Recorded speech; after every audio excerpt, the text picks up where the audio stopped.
Hola a todos. Hi, everyone. I'm here with John Clemmons at his house, and I'm so glad to introduce you. All of you guys know him because he is a very, very interesting and important part of our parish. So right now he's going to tell you who is he, where he's from, and etc. etc. John, thank you for accept our invitation. You're very welcome. I'm going to move it over there and so the people can see you, okay? Okay. Let us know something about you. Where are you from? Where did you born, etc. Well, I was born in Valley Crest Hospital. Born and raised here in the San Fernando Valley.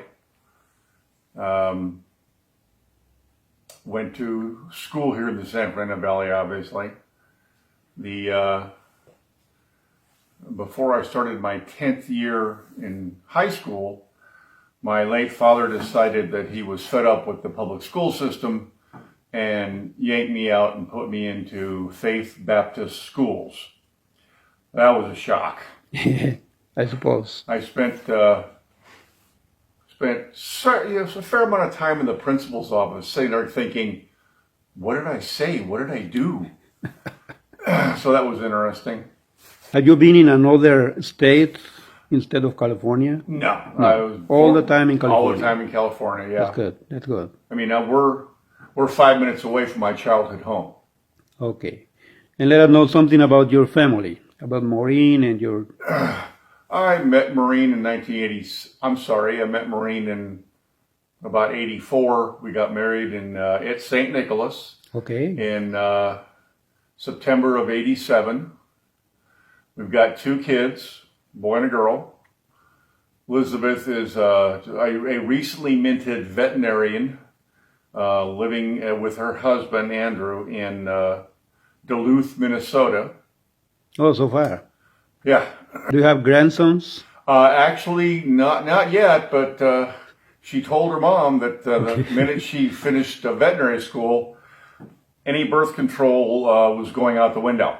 Okay. So it won't surprise us to get a phone call one day going, guess what? You're going to be grandparents. Good. My son is in Lubbock, Texas. He's in airport operations. He's part of a team that runs the airport, manages the airport. Oh, good. He's a private pilot with an instrument rating. Some of them will know what that means, and some of them will go, huh? Simply put, that means that he's rated to fly when you just by your instruments only. Okay. You can't see where it is you're going. He's very much interested in military history. Okay. He volunteers at an air museum a short distance away from Lubbock regularly. Perfect. Okay. And ironically enough, he helps them maintain their computers. That's about it as far as the immediate family goes. All right. Do you have any pets? We do. We had a dog, but we had to put it down a number of years ago. Yeah. Presently, as I like to say, Maureen and I have a cat. It's an orange cat that basically we were part of its rescue setup. She's got a friend that in her spare time she works in animal rescue. And Daphne called up Maureen one day and said, you got to see this kitten. Well, that kitten is now a grown cat and lives here. However, we also have 2 gray tabbies that my kids left behind when they moved out and went off to school and or work. So technically, we have 3 cats. The next question is, your membership in St. Nicholas. Mm-hmm. How did you become a member of St. Nicholas Church? Well, I became a member because my wife moved out here from Connecticut in early 80s. And we got married, and we got married at St. Nicholas, like I said, it's in 87. And so we had to do counseling with Father Carl at the time. And I went ahead and joined the church then. Both of our kids were acolytes. Oh, wow. Oh, yeah. My wife taught Sunday school for a number of years there. And when my wife teaches Sunday school, it literally is school. It's not like, finger painting time. The kids were required to learn stuff, know stuff, study stuff, obviously age appropriate. So yeah, my association with St. Nicholas, once again, goes back to 1987. That's interesting. It's a long story, right? Yeah. It's a long story. And during that time, you were a vestry member? I was a vestry member. I think my term ended about 4 years ago. Yeah, I think. Yeah, exactly. And also, you were the No, I was junior warden. junior warden, right? Yeah, my background prior to hurting my back and going into computers, my background was in construction. Okay.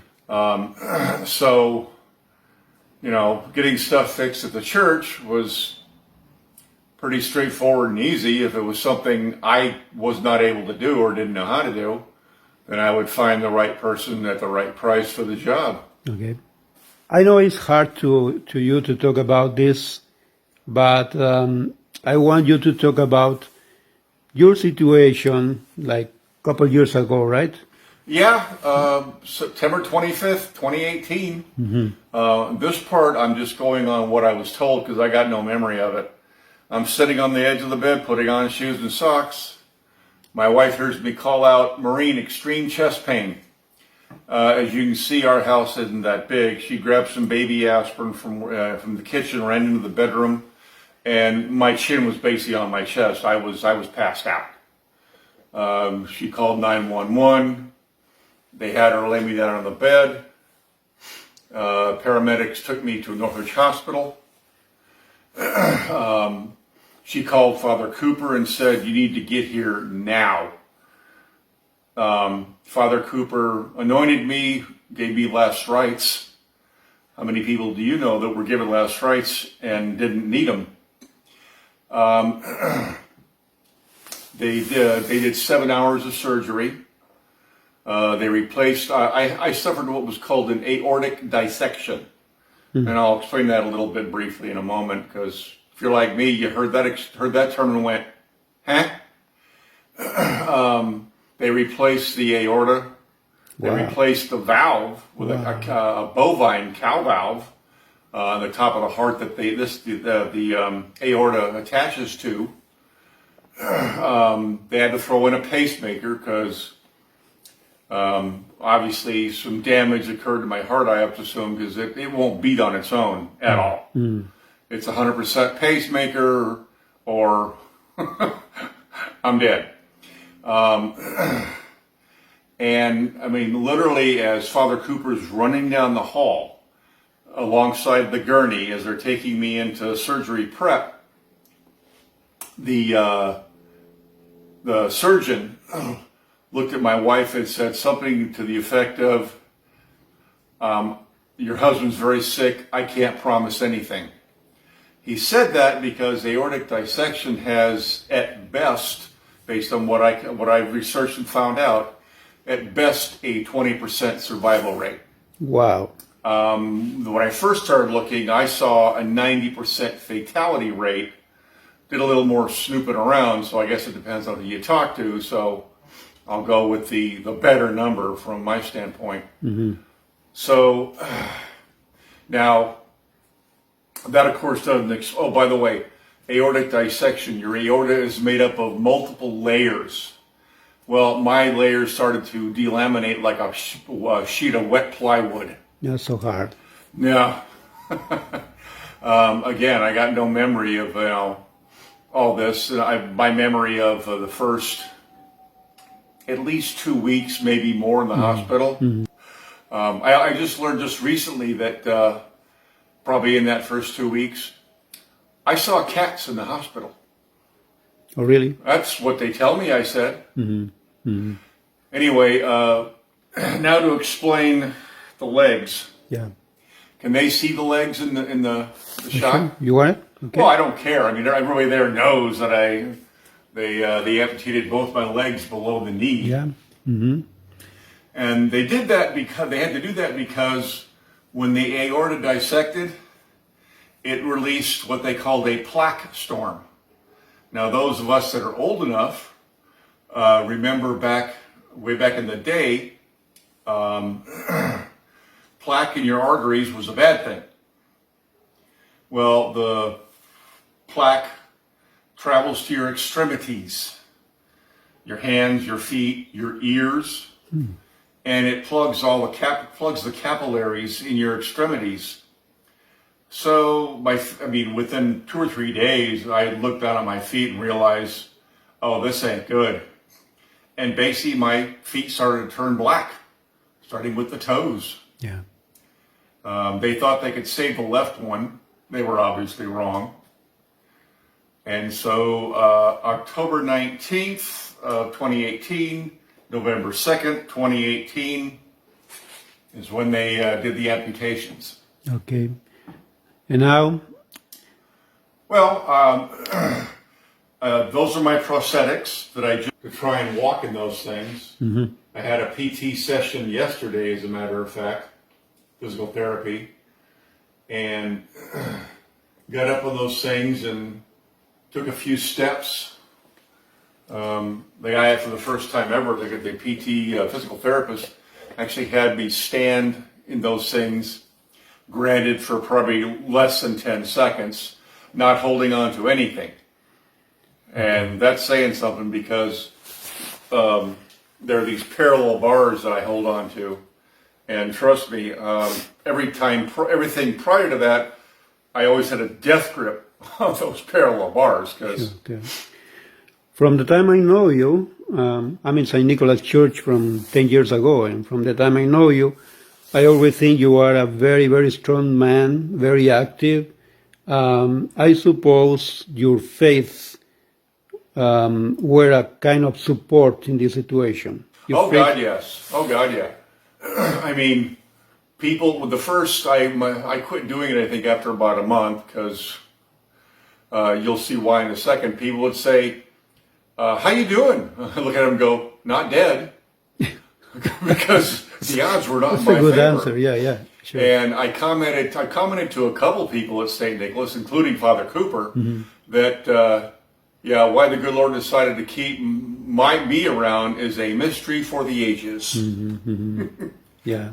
And Cooper said something to the effect of, well, you got to keep fixing St. Nicholas. Exactly. And I'll let you know that several people in the Latino group, they ask for you because when they don't see you around the church, they ask for you. And when they realize about your situation, they frequently are saying, say hi, John, say hi, we are praying for him, etc. When Father Cooper said, show of hands, who would mind coming on Saturday, I was not one of the ones that raised my hands. Couple of reasons. One, the idea of Mass on a Saturday just is foreign to me. I realize it's not foreign to the Catholic or Episcopal Church, but it's kind of foreign to me. The other part is, to a lesser degree, I'm a morning person. I'm not an evening person at all. I'm usually sitting right there with my legs propped up. I wish. My legs propped up, trying to stay awake while watching television. So those are the two reasons. The minute they go back to Sunday, regardless of the time, I'm there. Okay. Now, pray to God that happens sooner than later, as I'm sure a lot of other people are doing the same thing. Okay. John, what is the most likely thing in St. Nicholas for you? What is the thing that you like most? The Masses. The Masses. Yeah. Yeah. I was really crazy about the 8 o'clock Mass. wasn't crazy about waking up at 6 a.m. in the morning. Prior to this pandemic thing, because I would have to, have access here to pick me up, and I would have to give them enough leeway to where if they were late, which not that uncommon, I'd still get there in time. Yeah. And trust me, nobody wants to hear me sing, so there was no singing at the 8 o'clock Rite One Mass. Okay. Things changed, the virus, blah, blah, blah. So when it was switched to English Mass at 9 o'clock on Sunday, okay, there was some singing, but no one saw me singing, trust me, because nobody wants to hear me sing. Exactly.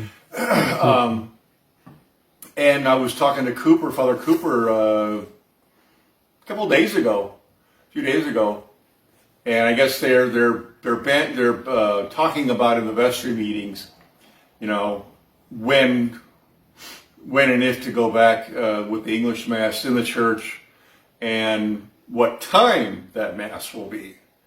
I guess there are some challenges there. Mm-hmm.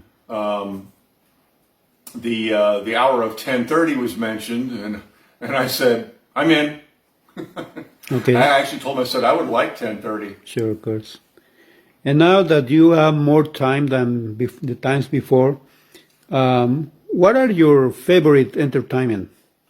Well, sadly, truth be told, I watch a great deal of TV. I've got Netflix, Amazon Prime Video. Good. I found a service called Tubi, Tubi. Mm-hmm. There are commercials, but I've watched a number of movies and shows on it. Okay, so you have a lot of options. Yeah, and he also sends me the EAA magazine, Experimental Aircraft Association. Okay. These are people that build their own, kit airplanes. Okay. Recently, Popular Mechanics, which I used to read as a kid all the time. Right. Okay. You have a company, right? Well, I did. I'm basically retired. Okay. There really wasn't any way I could keep doing that for hopefully obvious reasons. Okay. So I kind of folded that. Now I've done some work for friends and family at the dining room table, including your computer. Yeah, my computer. Yeah. I have a new computer in my office and it's working so well. Thank you for John. Right. And all my friends and family know that hey, if you'll bring it to me, I'll work on it. Okay, perfect. That's good to know. Do you want to say something to the parishioners about this pandemic? This is the last question. I would like to hear you about this pandemic. Well, actually, yes. I believe if your primary news sources are NBC, ABC, CBS, God forbid, CNN, you need to expand that. Because if you watch like I do, among other conservative shows, the Ingram Angle, which if you have DirecTV, it's channel 360, you will learn that these COVID statistics are being, in some cases, grossly exaggerated from the standpoint of the death rates, the severity, the questionable efficacy of face masks. And so I would encourage everybody to expand their horizons as far as news sources. Because I watch these shows and then I hear everybody else talking about what they've heard on one of these mainstream medias, and I just kind of scratch my head and go, who are you listening to? Yeah. And one more thing, on the Ingram Angle for me is the best one as far as COVID goes, because she routinely talks to interviews epidemiologists that give her much different statistics and facts It is. than the mainstream media. Okay, good. All right, John, I appreciate your time you received to me in your house, which I appreciate also. And I'm glad because now the people know you a little bit more. Thank you. God bless you. We are praying for you at all time, at any time. And we really appreciate your presence in our church and all you did in our church. Well, thank you very much. It was my pleasure. I enjoyed it, and I really hope to see you all again very, very soon. Thank you, John. God bless you. God bless you.